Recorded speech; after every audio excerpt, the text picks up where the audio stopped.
আচ্ছা এই সরা, এখান থেকে এটা সরাতো। থাক থাক, ওটা তোমাকে নিতে হবে না, আমি আরেকটা দিচ্ছি, ওটা তুমি রেহানাকে দিয়ে দাও। তাকিয়ে দেখছিস কি? জামাই মুছে খেয়ে ফেল।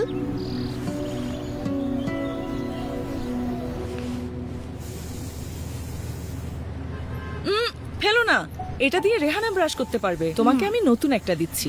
রেহানা নে, এটা দিয়ে তুই দাঁত ব্রাশ করিস, যত্ন নিলে অনেক দিন টিকবে।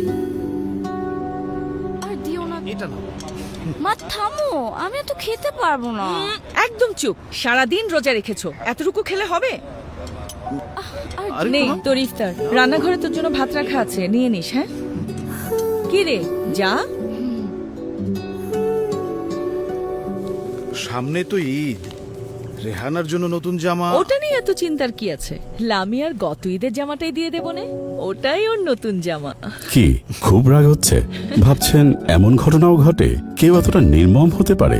আসলে এমন সব ঘটনা আজ আমাদের চারপাশে সবসময় ঘটছে, হয়তো আমরা তা দেখেও দেখি না।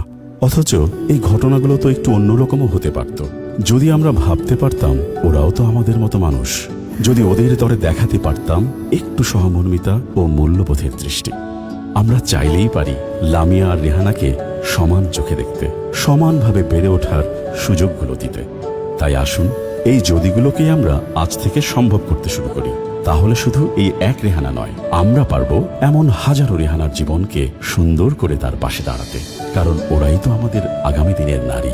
আন্তর্জাতিক নারী দিবসের এই ক্ষণে মূল্যবোধ ও সংকল্পের চেতনায় হোলসেম দৃঢ় প্রতিজ্ঞ।